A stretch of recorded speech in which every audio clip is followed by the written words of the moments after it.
Hola, ¿qué tal? ¿Cómo están? Muy buenas noches desde Rejacim. ¿Cómo va todo? Espero que todo ande del uno. Me di cuenta que parece que había problemas con Facebook. La señal estaba súper intermitente. Me gustaría saber cómo está el audio. Me gustaría saber cómo está la señal, porque realmente no tengo la menor idea que tal está la calidad de imagen, así que por favor me avisan si se escucha cortado. Voy a dar un poco de tiempo para que den retroalimentación. A ver si voy a tener que... ¿Se escucha bien? ¿Se ve bien? La señal estaba bastante cortada la semana pasada y bueno, son cosas del fútbol, ¿no? Esperemos que las cosas se mejoren con el tiempo, ¿no? Bien. Ok, café.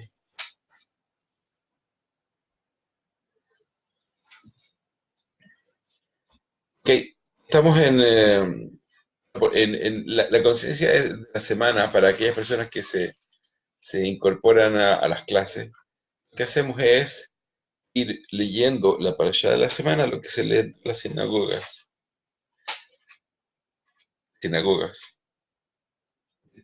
knesiot del mundo. Se va leyendo una porción semanal hasta en un año completar todo un ciclo. Esta semana se lee Shabbat, se lee Baikra. Baikra es el nombre de la primera porción de la Torá que corresponde al tercer libro. Baikra es la primera porción de la Torá, la primera parashá, la primera porción de la Torá, se lee en el tercer libro.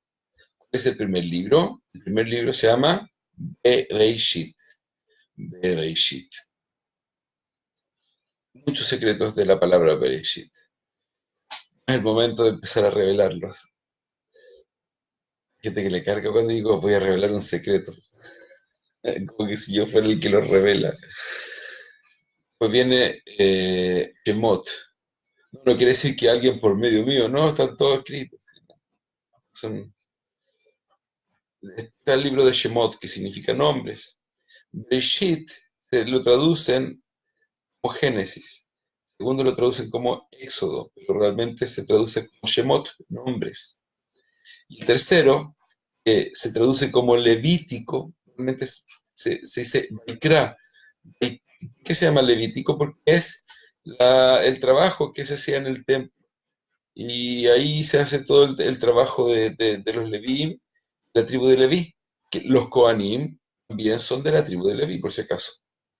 Entonces, se llama Baikra, que se llama y llamó. Interesante, que esto sí lo he dicho en varias clases anteriores. Realmente los nombres tienen una acepción diferente en hebreo, producto de que tienen también una característica diferente a estudiar. El concepto de éxodo también se le llama éxodo como una forma de entender de génesis, de cómo se entiende todo, sí, se le puede decir. Pero los nombres que están escritos en hebreo tienen una tremenda característica de entenderlo incluso a nivel de la sefirot. Por ejemplo, eh, vamos a entender que Keter es Génesis, en un comienzo, Bereshit, un comienzo. Algunos dicen que es realmente Bereshit, que significa por medio de Reshit, y que es Reshit como el primero. ¿Y quién es el primero? Israel. O sea, Bereshit es gracias a Reshit, o por medio de Reshit, gracias a que Israel hizo su trabajo espiritual, finalmente de creer en un solo Dios, que por medio de Reshit, que se puede recibir la Torah. Son diferentes explicaciones a lo mismo. Eso es Keter. Keter significa la corona, es el comienzo de la forma en que la luz se empieza a ocultar en ciertos aspectos para poder finalmente crear la sensación de finito. Es algo muy difícil de comprender, fácil muchas veces de explicar, pero nosotros no podemos pensar, ninguna cabeza puede pensar en infinito. Yo les digo, piensen en nada, simplemente algo, nada es algo. Nosotros no podemos entender qué significa nada. No podemos. Entonces, sí, cómo no, yo tengo mi mente en blanco. Si blanco es algo, no es nada, blanco es algo. Eso, de nada, también. O piensen en todo. También es como con el infinito. Hay gente que dice, se conectó con el infinito, se conectó con una sensación increíble, qué sé yo, le pasaron el dato de algún tipo de nueva droga, y se siente así como conectado, así bacán. Bueno, esto está muy lejos de ser entendido como infinito también. Eso es importante porque la gente no puede con, eh, autosobornarse con cosas. Por ejemplo, alguien me dice, estoy meditando y llegué a Keter. Una persona me dijo, sí. Y digo, sí, llegaste a Keter, increíble, sí. De la Sefira Jojumada, así subí a Keter y fue una sensación increíble llegar a Keter. Sí, no sé si uno les dice, si uno les dice, oye, no entiendes nada, ¿cómo se te ocurre decir una semejante cosa? Y dice, pero él, como es rabino, porque el tiro inmediatamente te sacan el título de rabino. El rabino es religioso, entonces no entiende los cabalistas. Es tan típico, o sea, es tan, o sea, como que todo lo malo que uno puede hacer es porque soy rabino, lo malo. Antes no, antes cuando no tenía el título de rabino estaba bien, podía hacer cualquier tontería como no tenía. Pero ahora que de repente, de la noche a la mañana estudié y saqué el título de rabino, ahora porque soy rabino no puedo entender. Entonces, antes sí. Antes había estudiado Kabbalah, antes era cabalista, hasta que me convertí en rabino. Después de convertirme en rabino, y no. No, porque no, nunca pude. Entonces, entonces, entonces, llega el momento de explicarle a la persona qué significa entrar a Keter. Y la persona va a decir, él no me entiende, si no me entiende a mí, porque al final todos somos una ciudadanía así, bacán, pero al final no entiende absolutamente nada de lo que es Keter. De hecho, de hecho, estamos hablando de que después de Keter está el Ein Sof. Entonces no va a faltar el que venga y dice, si yo estaba cualquier cantidad de tiempo debe ser el Ein Sof, por loco. La gente todavía no entiende realmente la fuerza que tienen los conceptos, las palabras, y, y- y se imbuye en este mundo en una búsqueda de sensaciones y emociones, finalmente los hace perder el rumbo. Muchas veces eso lo confunden con Kabbalah. Acaso, se los digo, pero eso no tiene nada que ver con Kabbalah. Esto tiene que ver con, qué sé yo. Entonces, por ejemplo, viene una persona y me dice, me dieron el dato de unos 72 nombres y medité en ello. O sea, que hace muy bien meditar, hace muy bien meditar, yo no lo digo, y meditar los 72 nombres, excelente hace. Es muy bueno meditar con los 72 nombres, pero no creas que los 72 nombres trabajan de esa manera. No, no trabajan de esa manera. ¿No? Te la van a hacer creer así porque es más fácil. Realmente me dicen una sensación así, una sensación, como que estaban trabajando sobre mí. ¿No? Esas cuestiones, perdone que sea un poco eh, así, pero tienen que comprender que los conceptos de la Kabbalah dictan mucho de el mundo de las sensaciones y de los cinco sentidos. Mucho, dicta mucho, mucho. ¿Ok? Bien. Entonces, tenemos el Génesis, Bereshit. Shemot, Jochma. Shemot, nombres, tiene que ver con la segunda sefirá, con Jochma. ¿Qué significa Jochma? Sabiduría. Sabiduría.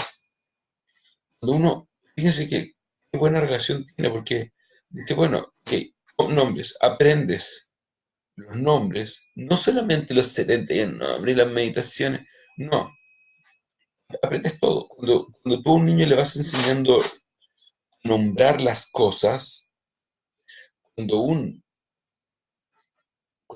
incluso es interesante porque no solo estoy hablando de nombrar las cosas físicas, y también nombrar los sentimientos. Esto es algo increíble. Cuando una persona le da al hijo, o a la hija, cuando le da a los hijos la capacidad de aprender a nombrar los sentimientos, el hijo crece con una diferencia abismal de alguien que no comprende sus sentimientos. Entonces, por ejemplo, ves que un niño le cuesta hacer algo y agarra el lápiz y lo tira al suelo y ¡ah! ¡Me da lata! Y tú le dices, te noto un poco frustrado por no lograr esto. El niño entiende, esa sensación se llama frustración. Viene cuando algo no soy capaz de lograrlo. Cuando a un niño no se le nombran, no tiene la sabiduría para poder después manipular esa sensación. Cuando a un grande, cuando a un grande no le nombran sus sentimientos, cuando a un grande le nombran sus sentimientos, como nadie se los nombró cuando pequeño, la persona se enoja, se te ve medio frustrado.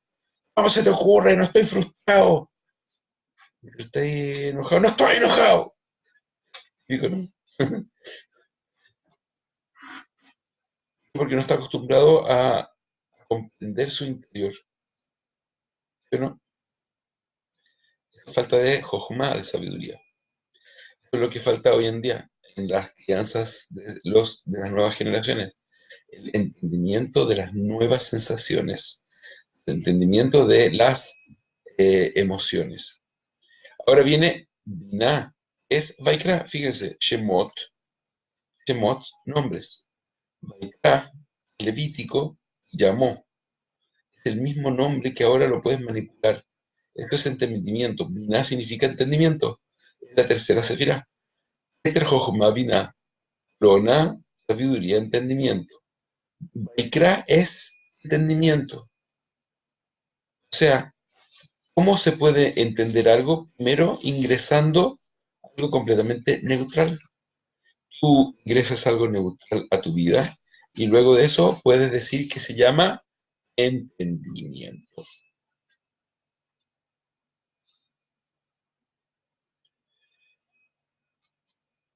¿Te gustó?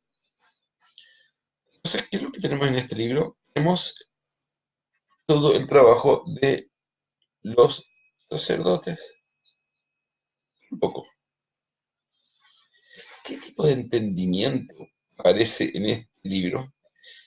Yo entiendo a los animalistas cuando ven desde el primer capítulo, y va a agarrar un pájaro y con la uña lo va a degollar y lo va a abrir sus alas y lo va a dejar abierto y las entrañas las va a tirar al depositorio y luego de eso el pobre pájaro ya muerto, desangrado en la mano del sacerdote, lo va a tirar al fuego y va a esparcir su sangre en el altar. Por favor, no quiero más. Y va a venir el sacerdote, y va a agarrar, a poner las manos arriba del animal y va a, ¿cómo se llama? Con un cuchillo a cortarle el cogote. Y uno dice, ¿qué es esto? Esto parece sacado películas de terror. Imagínense los animalistas leyendo esta porción de la Torá, cómo se ponen a alegar. Nosotros queremos templo, queremos templo. Imagínense los animalistas, cómo se van a poner a alegar con semejante matanza de animales, con semejante matadero, para alegrar a Dios. Dijo Hashem, olor agradable a Hashem. Imagínense, ¿cómo le podéis explicar a un animalista semejante brutalidad y más encima placentero a Hashem? Me gusta entrar bajo las patas de los caballos.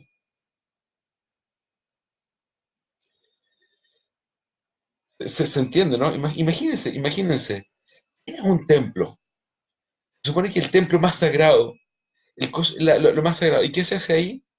Se degolla un animal, se desangra, agarras la sangre, se la tiras en el altar, todo eso, cortas el animal por parte, tiras una parte, se lo tienen que comer los sacerdotes, la otra parte vienen, lo llevan al fuego, lo queman y eso es placentero.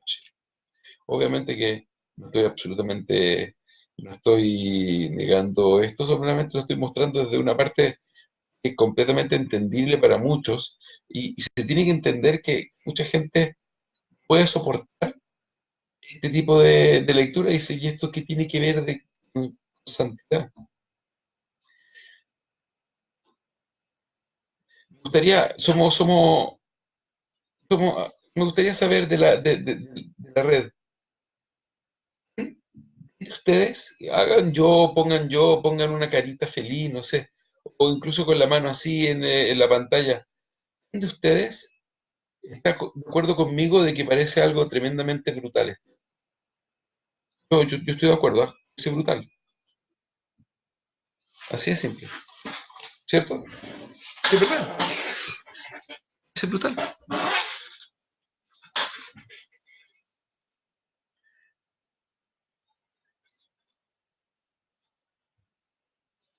Es verdad, ¿no es cierto? Podemos decir otra cosa. Es brutal.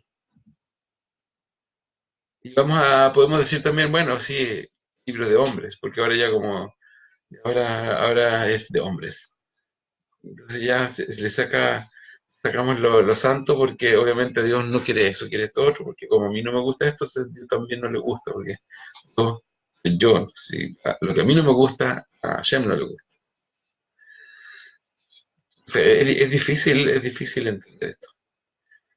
Lo voy a tratar de explicar de una manera bien simple. Por favor, no se enojen, que es una explicación. Dentro de esta explicación, es una explicación tremendamente importante.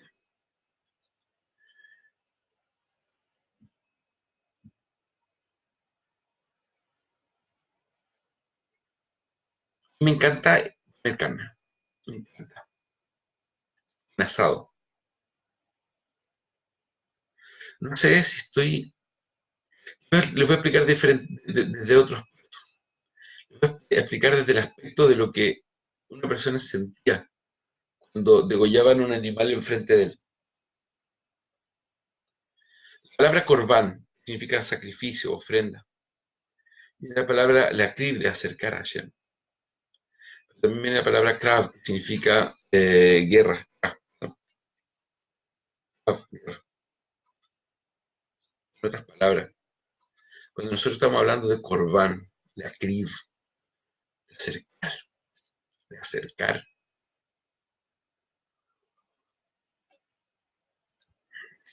que hoy día no tenemos corbán, porque no hay templo, porque no hay templo, porque lo destruyeron.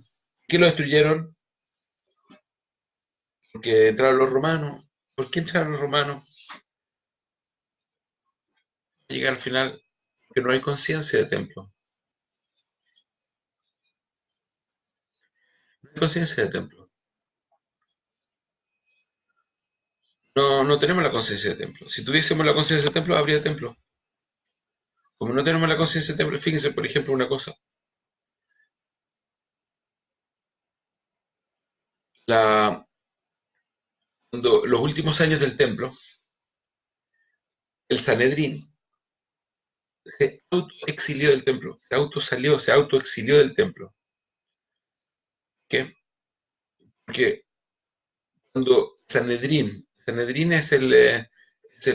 vamos a decir, el grupo de 72 sabios, que está, de 70 sabios, perdón, está en el templo, que, que juzga las penas de muerte, todo ese tipo de cosas, es como la Corte Suprema. Solamente puede juzgar pena de muerte solo de día y en el templo. De día. No existe posibilidad alguna de reunirse de noche producto del juicio que existe. Entonces, por si acaso, porque hay algunos que andan diciendo que se reunió de noche para juzgar a alguien. Mentira, no existe. No existe reunión de emergencia. Oh, reunámonos de emergencia, pero está prohibido, no importa, es importante, tenemos que matarlo. No, no, no. Olvídense, no, no existe así. Esto no se llama reunión de emergencia para resolver un problema ínfimo. Entonces, se reúnen se reúne en la mañana en el templo. De esa manera se puede juzgar a alguien que cometió un pecado, se, decide, ¿cómo se llama?, matarlo. Si el Sanedrín se excluye, se exilia del templo, no puede juzgar a nadie de muerte. A nadie. En ese tiempo, la pena de muerte, cuando un Sanedrín juzgaba a uno en toda su etapa, se llamaba Sanedrín sangriento. O sea, quiero que se entienda esto bien, porque la gente eh, no entiende absolutamente nada de lo que pasaba en esos tiempos. Parecía como que si esto era realmente así como una cosa estilo, ¿cómo se llama? Lo que pasa en el Medio Oriente, que están matando gente como condenado. No, no, para nada, para nada. De hecho, incluso en Masejet Pesajim se explica cómo, cómo, cómo, cómo se juzgaba siempre para bien, cómo se terminaban eh, eh, eh, echando para atrás los casos de penas de muerte. Imagínate, por ejemplo, que llegaban los testigos, por ejemplo, que venían a testiguar en falso y era sorprendido testiguando en falso a alguien para juzgarlo de pena de muerte, y le pedía sobre ellos la pena de muerte. Entonces ya entraban los testigos con miedo de no decir cosas que no eran correctas, porque si los sorprendían mintiendo o confabulándose ellos eran los que tenían pena de muerte. Era algo así como pena de muerte para el acusado, pero si lo sorprendían, cárcel. No, no, no. Digo, mentía, eran sorprendidos mintiendo, pena de muerte. Y el sistema para pillarlos era muy bueno. Entonces, nadie quería someterse incluso un soborno para, para, eh, para eso. Bueno, entonces tenemos el Sanedrín, que está juzgado para pena de muerte. El Sanedrín se tuvo que autoexiliar los últimos años del templo, producto de que la gente no estaba comprendiendo el nivel de santidad que tenía que tener a cuidar ciertos aspectos. Entonces, el Sanedrín ya tenía muchos casos de testigos que fueron completamente advertidos de que lo que estaban haciendo requería pena de muerte a nivel celestial. Fueron los casos al Sanedrín y el Sanedrín dijo, no sacamos nada con juzgar estos casos, porque no están entendiendo la brutalidad de lo que sucede. Por ejemplo, una persona que es sorprendido, un judío, es sorprendido no cumpliendo con Shabbat públicamente, y hay dos personas que lo advirtieron, ya sea simplemente cargando algo en un cargando algo en un recinto donde no debe cargar, simplemente tiene ahí mi talit, el manto de rezo. No se puede cargar en Shabbat, no me importa. No tengo cómo llevarlo a la sinagoga y lo estoy llevando a mano. Está prohibido, esto tiene pena de muerte si te juzgan y te pillan. Eh, Si van con dos personas, yo lo vi a tal hora, tal, le avisamos, le advertimos y no quiso entender. Eso no es juzgado de muerte, preso. Pero ¿cómo puede ser tan troglodita? Esas son las leyes. Son cumplidas para quienes son capaces de entender la gravedad. Eso, el Sanedrín se autoexilió, porque ya la gente no podía entender la gravedad de lo que era no cumplir esas leyes. Entonces ahora lo único que quedaba era una amonestación a la persona, y si es que el Sanedrín vuelve a entrar al templo, por ejemplo, los no judíos, ¿qué se llama justo entre las naciones? No judío, ojo, ojo, un no judío tiene pena de muerte por robar, que lo entiendan. Un no judío tiene pena de muerte por robar, tiene pena de muerte por actos ilícitos. Un no judío tiene pena de muerte por cualquier cosa que hace que no está de acuerdo con las 7 leyes noógidas. Imagínense, por ejemplo, un no judío que ama Israel, se viene a vivir Israel, lo pillan robando. No ágida, lo pillan robando. Y hay Sanedrín. El Sanedrín, con dos testigos, o incluso con menos, con pruebas. Mira, acá están las cámaras de seguridad. Este señor, pena de muerte. ¿Qué hizo? Robó. Dice la Torá frente a las penas de muerte. Por ejemplo, fíjense, por ejemplo, aquí, por ejemplo, nosotros podemos analizar esto en el mismo contexto. Eh, por ejemplo, raptar. Efrón, el hijo del rey Efrón, raptó a Dina, la hija de Jacob, y eso tiene pena de muerte. Y los hermanos Shimón y Leví llevaron el juicio a cabo. Dijeron, mira, quien rapta tiene pena de muerte. Quien rapta tiene pena de muerte. En ese tiempo no había Sanedrín. Ellos eran los que estaban llevando a cargo el juicio. Después de que la Torá se estableció con Moshe Rabbeinu, cambió la cosa. Antes de la Torá, la cosa era diferente. Ellos tomaron el toro por las astas y juzgaron correctamente de acuerdo a la Torá. Acuérdense que la Torá era oral antiguamente y luego de eso pasó a ser escrita. Cuando ya llegó la Torá escrita, junto con la Torá oral, y cambiaron las leyes y se estableció el Sanedrín. Antes de eso, no era así. Bueno, para que se comprenda. Entonces viene y ¿qué hay pena de muerte? Pena de muerte. Eso es lo que Hashem dictó, pena de muerte. Acá no estoy hablando de troglodismo, de canibalismo, de prehistorismo. Estamos hablando de entender de que solamente las leyes pueden ser ejecutadas bajo una comunidad que es capaz de entender la severidad del concepto. Por ejemplo,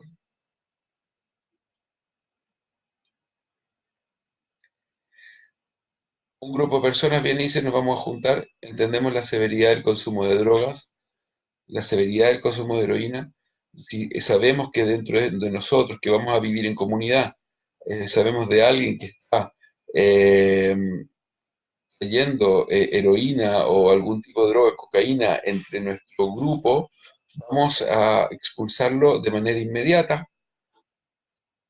El directorio de nuestra comunidad se va a juntar y si tenemos pruebas suficientes lo vamos a expulsar de manera inmediata. Entonces ese grupo entiende que no tiene por qué andar haciendo tonteras como buscar drogas.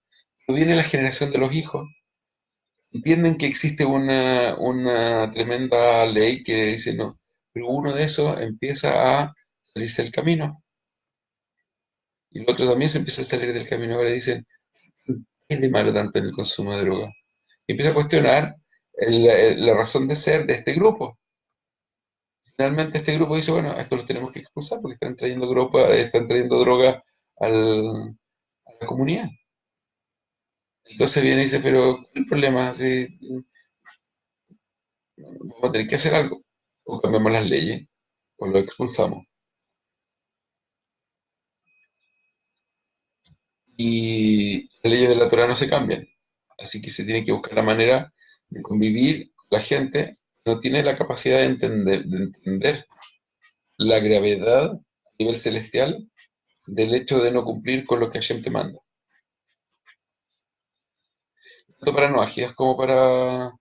Fíjense, por ejemplo, para un no judío, la pena de muerte que hay por ser idólatra. Es pena de muerte, pena de muerte. Cuando se habla a nivel celestial porque no hay Sanedrín que lo juzgue. Pero hoy en día acá, si hubiese habido Sanedrín, las iglesias católicas podrían haber sido juzgadas de las católicas, porque las católicas tienen imágenes, tienen estatuas adentro y la gente se arrodilla frente a un pedazo de yeso, a varios pedazos de yeso de la señora, todo eso. Se arrodillan y eso está en Israel. ¿Por qué se puede permitir eso? Porque no hay Sanedrín. Si hubiese Sanedrín, inmediatamente todo eso se juzga con pena de muerte. Pero no hay, ¿por qué? Porque no hay conciencia. No se puede juzgar eso porque no hay conciencia. No hay conciencia de mantener esa pureza, por ende no hay Sanedrín. Ahora, el Sanedrín podría reunirse como después se fue a Tiberia. A Tiberia estuvo el Sanedrín los últimos tiempos. Pero de ahí juzgaban solamente lo que podían juzgar fuera del templo, porque ya no había conciencia de eso. Hasta que fue el templo, eh, ¿cómo se llama? Y por lo mismo, el templo finalmente terminó siendo tomado, porque no había conciencia del templo, no había conciencia de Corbanot. ¿Qué significa los Corbanot entonces? Los Corbanot significa todo aquello que entiendo que cometí un pecado, me arrepentí. Ahora llevo y traigo una ofrenda. No es tan simple, no es tan simple. Traigo una ofrenda. ¿Qué significa traer una ofrenda? Realmente entender de que eso que le está pasando al animal me debió haber pasado a mí. Lamentablemente hoy tampoco no tenemos esa conciencia. Imagínense, por ejemplo, viene una persona y dice, oh, y cometí un pecado, bueno, me arrepentí. No, y a mí me van los amigos porque vamos a hacer un asado en el templo, po. Y al final se transforma esto, en vez de transformarse en un acto, de que uno queda tan mal después de haber visto semejante acto de degollamiento, perdón, acto de degollamiento del animal, de esparcimiento de la sangre. Uno quedaría tan mal diciendo, wow, esto me debió haber pasado a mí, wow, qué tremendo esto. Además, comérselo diciendo, wow, imagínense lo, es completamente diferente. Hoy en día ya me imagino, así como, oye, oye, cometí un pecado, ya, ¿quién lleva la cerveza? Wow. Y mientras el Cohen está ahí haciendo el acto de la yejitá y está sacando la sangre, viene la persona y dice, "Oh, están preparándome la carnecita, pero bueno, está asadito, tengo hambre". No, no hay, absolutamente no hay capacidad de entender hoy en día lo que es un sacrificio. O sea, a mi juicio, está más cerca de poder tener nivel, de poder ofrecer un sacrificio a los animalistas hoy en día, eh, los carnívoros como yo. Yo, yo entro en primera línea, ¿sí? No necesitan, no necesito ponerme la, la chapa de santo. O sea, yo con hambre me soborno, yo con hambre me soborno. Me imagino imagina, y se me hace agua la boca en saber cómo un cabrito asado por los Kohanim, por los sacerdotes, impresionante debe ser, en el templo, cosa más sagrada. No sé si se entiende. Finalmente, no hay capacidad de entendimiento, no hay capacidad de entendimiento de lo que está sucediendo ahí. No tenemos no tenemos la imagen de poder comprender la grandeza de lo que era realmente hacer un acto de arrepentimiento de verdad. No lo tenemos ni siquiera incorporado dentro de nuestros cabales, de nuestro set de vida. No existe, no existe. Espero que se esté comprendiendo. Entonces, finalmente eso es lo que es un corbán, eso es lo que es un trabajo espiritual. El trabajo espiritual realmente dista mucho de lo que hoy en día puede ser. Hay alguien que venga y me dice, voy a ofrecer holocaustos, voy a ofrecer holocaustos a Hashem. No tienen ni idea, no tienen ni idea. No, hoy en día están más pensando en comer un asado que en realmente cumplir con la conciencia correcta de degollación de un animal. ¿Entiendes? No existe, no existe, no existe. Eso es algo tremendamente importante. Entonces, interesante, porque la palabra Qurban viene de la palabra acercar. Nosotros tenemos que hacer teshuvah, que lo vimos en las clases pasadas, teshub hey. O sea, volver a conectar la hey. Tenemos que dar trum hey, elevar la hey. Es este marco físico, elevar nuestra vida. ¿Y dónde se hace el Qurban? En el Mizbeach. El Mizbeach, ¿qué significa Mizbeach? Mizbeach significa altar.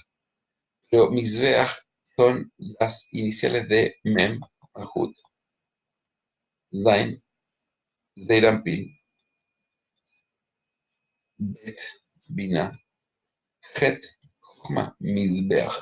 ¿Qué significa? De Malhut hacia arriba.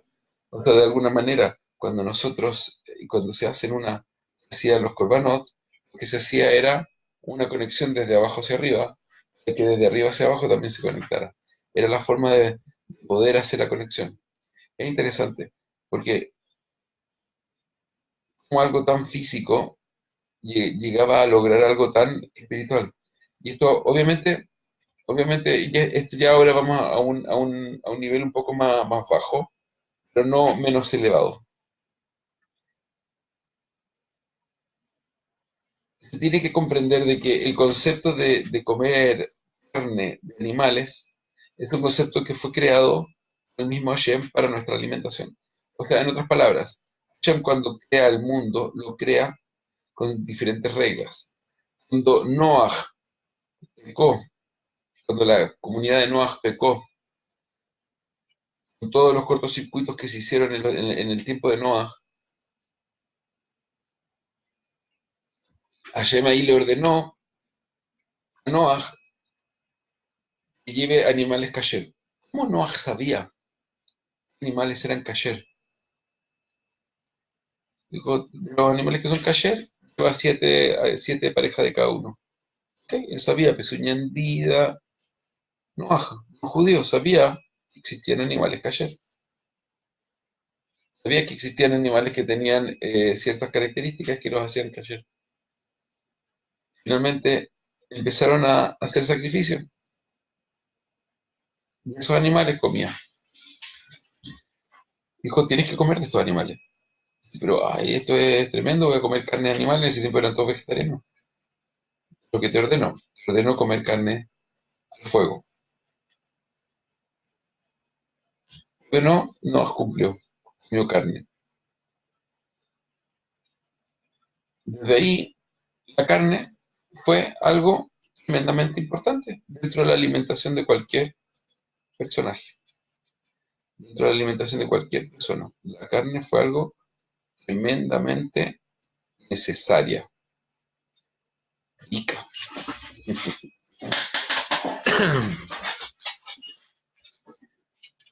Bien, me parece que estamos comprendiendo el concepto. Cuando nosotros hablamos de que la carne fue necesaria, si viene alguien y dice, está prohibido comer carne, son animales. No, no, no. Bueno, los animales fueron creados por Hashem para cumplir una misión. La misión es parte ecológica y alimentación para el ser humano. Alguien que decía no comer carne, está en todo su derecho en decidir no comer carne. No está en su derecho de prohibirle a otros que consuman carne. Sí está permitido quejarse por el sufrimiento de los animales, porque nadie puede hacer algo en relación a eso. Pero nadie puede criticar el degollamiento de un animal de una forma correcta, al consumo, y es parte de nuestra alimentación. Punto. Ahora me vienen que los animales son nuestros hermanos menores. Bueno, estamos hablando de que cada uno sabe dónde y cómo comerlo. Hay veces, ¿cómo se llama? Que yo veo una vez me llegó un video de cómo mataban unos perros para comérselos. Estoy completamente de acuerdo que la brutalidad no es correcta. O sea, si viene alguien y le empieza a pegar un perro para ver cómo de a poquitito se va muriendo, es algo tremendo. Existen formas que realmente el animal no necesariamente va a sufrir por medio de la degollación. La degollación es una de las formas de que no sufre un animal. No hay terminales nerviosos en esa parte. Entonces, ¿cómo se llama? Se va a desangrar y se va a morir. El resto tienen que comprender de que no comer Eder Hay, un animal vivo tampoco. Existen algún lugar en África donde se van comiendo el animal por parte. Lo van manteniendo vivo mientras le van sacando pedacitos al animal. Eso es crueldad, eso es crueldad. El animal se va a comer, que es parte del consumo humano, se sacrifique de la manera que sea más digna para un animal y que se consuma y que se coma. Quien no quiera comerlo también está en su derecho. Está en su derecho en andar criticando a los demás, tanto los unos como los otros. Que comemos carne, no tienen por qué andar criticando a los que no comen. Los que comen, los que no comen carne, no tienen por qué andar criticando a los que sí comen. Cada uno está en su derecho. Sí, todos están en su derecho de criticar a los que hacen sufrir a los animales. Eso sí, de todas maneras. Ni siquiera hay una duda en eso. Bien. Entonces, continuando con lo que estamos conversando, tenemos el tema este de los cronos. Esta conciencia. Esta conciencia nos va a traer a nosotros la capacidad de ser mejores seres humanos. La conciencia nos va a traer la capacidad de ser mejores seres humanos. Pero tienes que entender una cosa. Cuando hay algo como que Hashem manda a hacer, no es tan fácil como para venir y criticar. Decir, no, pero como esto es tan troglodita. No, no, no, no, no, no se puede. Porque existe muchas veces es que yo no entiendo, es porque yo estoy alejado. Muchas veces. Si es que la Torah dice algo y yo entiendo al revés, no quiere decir que la Torah esté equivocada. Es imposible. Solamente estoy entendiendo yo de una manera completamente al revés. Me hace alejarme más de la Torah. Eso es. Cada vez que uno va comprendiendo la verdadera enseñanza de la Torah, uno dice, bueno, tiene razón, o sea, hace sentido. Muchas veces uno no tiene los conceptos. Por ejemplo, eh, ¿vieron atrás el rayo? Va a sonar seguramente ahora. ¿Escuchan? Sí. Y está lloviendo, así que truenos y relámpagos. Bien. Entonces, si, si la Torá, si la Torá fuera algo tan... lo que quería decirle, hay ciertas cosas que yo, por ejemplo, siempre estoy corrigiendo. Por ejemplo, cuando una persona va a la tumba de un tzadik, por ejemplo, hoy día es la Ilulá de Moshe Rabbeinu. Quise postear algo, pero Facebook no me dejó en relación a la Ilulá de Moshe Rabbeinu. Hoy día es Tain Adar, es la salida de este mundo de Moshe Rabbeinu. Entonces, obviamente no hay kever de Moshe, no hay tumba de Moshe Rabbeinu, porque Moshe Rabbeinu ascendió. Pero una persona, por ejemplo, que quiere ir al kever a la tumba de un tzadik, y viene una persona que está absolutamente alejada de todo lo que es la cultura judía, es decir, ¿cómo estos idólatras vienen a rezarle al justo, al tzadik? Eso es idolatría, no se puede ir a rezarle al tzadik. Que pareciera como que sí están rezando al tzadik, que van, se ponen en la tumba y se ponen a rezar. Hashem. La gente que no tiene idea dice, mire, están rezando al muerto. Entonces, los que no saben vienen y empiezan a rezar al muerto y creen todos que hay que ir a rezarle al muerto. ¿Cómo se le ocurre semejante brutalidad? Esto es idolatría. Nosotros no le rezamos a los muertos, nosotros vamos a Hashem a rezar. ¿Por qué rezamos ahí? Que hay mucha santidad. Primero, hay una gran cantidad de gente que va y eso ya ayuda. Cuando hay mucha gente en un nivel de petición, ayuda que se abren más las portales. Segundo, el mismo justo está enterrado ahí. Son Baruch atah Adonai Eloheinu melech haolam aseh maaseh bereshit. Hay que aprovecharla de decir. Entonces, llega el momento de entender estos conceptos de los sabios. Obviamente, si, si una persona lo ve de afuera y dice, ¿cómo están? Y no entienden. En vez de preguntar, dice, ¿qué pasa acá? Dice, no, esto rezan a los muertos. Nadie le reza a los muertos. Así con todo, estos que hacen sacrificios de animales y los animales sufren. No se hace con sufrimiento. Al contrario, el animal, hoy en día, si una persona entiende que es lo que se llama la yejitá, el proceso de degollación de un animal para hacer consumo, para consumo, entiende que el animal no puede sufrir una gota, puede entender que está siendo sacrificado, puede entender. Si el cuchillo tiene un pequeño piquete, completamente invalidado el, la yejitá, el cuchillo tiene que ser de acero japonés,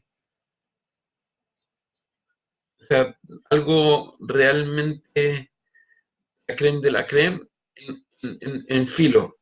Se nos enseña en cursos, solo cursos de aprender a afilar cuchillos. Se están viendo de que las cosas no son tan fáciles como se dicen, no son tan simples se, como se menciona. Como, realmente se necesita demasiada sabiduría para poder comprender lo que está detrás. Por ende, si uno ve cosas extrañas, mejor pregunte. Pregunte bien, no pregunte altaneramente. Pregunte bien. Por ejemplo, mucha gente viene y dice, ¿cómo puede ser posible que ustedes los judíos sean tan despectivos con las mujeres? ¿De dónde salieron eso? ¿De dónde salimos? ¿De dónde salen? Los judíos somos despectivos con las mujeres, al contrario, tenemos un nivel de, de cuidado y de protección a la mujer. Tenemos una cultura diferente, es otra cosa, pero por ejemplo, dicen, oye, eso se lo dejo a los hombres, yo no necesito hacer esas cuestiones, estamos viviendo en otro mundo. La mujer, por ejemplo, ponerse tefilín o venir a rezar a la sinagoga, levantarse a hacer ciertas cosas que corresponden a los hombres hacer. No, que lo hagan los hombres, yo no necesito hacer eso. Yo tengo a mi marido lo hace por mí, yo no necesito hacer eso. Yo tengo otras labores. Pero acá los hombres, por ejemplo, todos, no estoy hablando de algunos, estamos hablando de la mayoría de los hombres. Digo la mayoría porque siempre hay en todos lados algunos que salen de la mayoría. Pero la mayoría, estamos completamente involucrados con las labores de la casa. vecino en Tiberia, cuántas veces yo tocaba la puerta de la casa para pasarle algo, para pedirle algo, y él estaba trapeando el piso, haciendo el aseo. Y él, hola, ¿cómo estás, vecino? Bien, vecino. Necesito, estoy cocinando, yo estaba cocinando mientras él estaba trapeando el piso. Ah, sí, ¿qué hay de esto? Sí. O al revés también. Pero no es así como, ¿cocinando? ¿Tú? Eso de las mujeres. Nosotros los hombres tenemos que estar sentados en el sillón mientras ellas cocinan. No existe, no existe, no existe. Entonces vienen y dicen, no, que los ortodoxos son machistas con las mujeres. ¿Por qué no hay rabinas? ¿Por qué no? Porque los hombres no pueden escuchar mujeres. Un asunto de recato. Un hombre no debe estar escuchando mujeres. Pero una mujer sí puede escuchar mujeres. O sea, por ejemplo, la esposa del Rav Kook, el tremendo Mecubal de Tiberia, se juntan todas las noches en casas diferentes y la señora hace clases a mujeres. Los maridos salen de la casa. Porque la señora grita harto, eso es como bien, yo nunca la escuché. Pero lo que me comenta que es como no grita así como, ay, ay, ay. No, no, porque es demasiado histriónica la Rabanit Cook. Pero nosotros salimos, cuando una mujer empieza a hacer clases, nosotros salimos porque no podemos escucharla. ¿Y por qué no podemos escucharla? Que, que las leyes dicen que los hombres tenemos otra forma de pensar que las mujeres. La mujer no necesariamente está sacando cuentas de quién tiene delante. El hombre sí, dice, oye, está buena, ay, oye, se ve bien, ay, oye, mi marido, oh, y le cuesta nada, y oye, el hombre ¿cómo se llama? Se le puede ir la cabeza a otro lugar. O se podría poner a pensar con otra cosa. Entonces, para que ahora, alguien dice, sí, pero es una señora vieja edad, tampoco no es tema. Porque tú no puedes darle a un hombre la capacidad de tomar la decisión de quién sí, quién no, producto de que me provoca más, me provoca algo diferente. Imagínense, por ejemplo, alguien que viene y dice, ¿voy a escuchar toda esta señora? Sí, porque es vieja, pues es vieja arrugada, y esta no, porque esta no puedo escucharla porque esta me provoca. Esta no porque es gorda, esta sí porque, imagínense, feo para una mujer que haga una clase y de repente vea hombres que la están mirando y dicen, ¿viste por qué están acá? No, porque usted no a mí no me provoca nada. No es lindo, es peor. O sea, el corte es ninguna mujer, ninguna mujer. Yo puedo ser tu madre, puedo ser tu abuela, no me importa. Existen abuelas bastante buenas que quieren que les diga. Entonces, usted puede ser mi abuela, pero es harto buena, que quiere decir. No puede decirle tampoco eso. No, a usted no puede escucharla porque realmente igual, siendo que tiene hartos años, igual está buenaza, pero a su amiga que va a dar clases después, ella está más feíta, así que yo puedo ahora escucharla a ella porque no me provoca nada. Imagínense un hombre diciendo semejante brutalidad. O sea, el corte es radical, corte radical, ninguna, ninguna. Bien, un hombre no puede estar solo con una mujer en una habitación. ¿Por qué? Porque puede llevar a que el hombre empiece con su inocencia caronesca. Quieren empezar con bueno, ¿cómo está la relación con tu marido? Ah, entonces la mujer dice, oh, está mala. Mira, realmente, lo que quiere es, ya se le olvidó que tiene señora, se le olvidó que tiene, eh, yo quiero ser buen amigo. De repente caímos, no que de repente caímos, no pusieron los límites, no pusiste los límites. ¿Cuántas veces pasa eso? No, tengo una compañera que, pero impresionante, una compañera de trabajo, arráncate antes de empezar a, a probar los límites. No, pero yo no me puedo acercar a ella porque ella sí, pero a esta otra que es guatona y fea y hedionda sí. Imagínense, no se ve bonito. Ende, un hombre judío no puede acercarse, no puede escuchar, no puede no puede escuchar shiurim de clase de ninguna mujer. Las mujeres religiosas lo saben, o sea, las mujeres religiosas lo saben. Lo encuentro muy sano también. Por ejemplo, los niños acá se juntan con niños y viven entre hombres. En el momento de casarse, cuando ya están en edad de casarse, ahí comienzan ¿cómo se llama? Las reuniones, y las reuniones son sumamente puntuales. El mundo femenino con el mundo masculino solamente se toca en estas pequeñas reuniones, van empezando a ver si congenian o no congenian. Y van reuniéndose, si van congeniando, van reuniéndose no, hasta que ya toman la decisión, ¿saben qué? Ya, congeniamos, no hay nada más que hacer. Así como, bueno, juntémonos a probar, a ver qué tal. Probemos un par de meses juntos, a ver qué onda, si nos llevamos bien. No, no, no, no. Eso es porque hay mucha negatividad. Cuando está todo puro, las Neshamot están puras. Entonces hay mucha más facilidad de poder reconocer las cualidades que uno quiere del otro. Es otro mundo completamente diferente. Y así se mantiene la santidad. Importante. No puede ser criticado. No puede ser criticado. Ya, mis queridos, me tengo que ir a rezar, son las 5:30. Hoy día empecé un poquito tarde, perdonen. Voy a tratar de empezar más a la hora. Intentaré ser un poco más exigente con el horario. Les mando un abrazo, que tengan muchos cariños. Y bueno, espero que la clase haya sido de interés, por lo menos traté de mostrarles varios puntos, analizar la conciencia de lo que es realmente hacer un corbán. Tengan súper buen día. No se olviden, hoy día es la Ilulá de Moshe Rabbeinu. Andan velitas. Bye bye.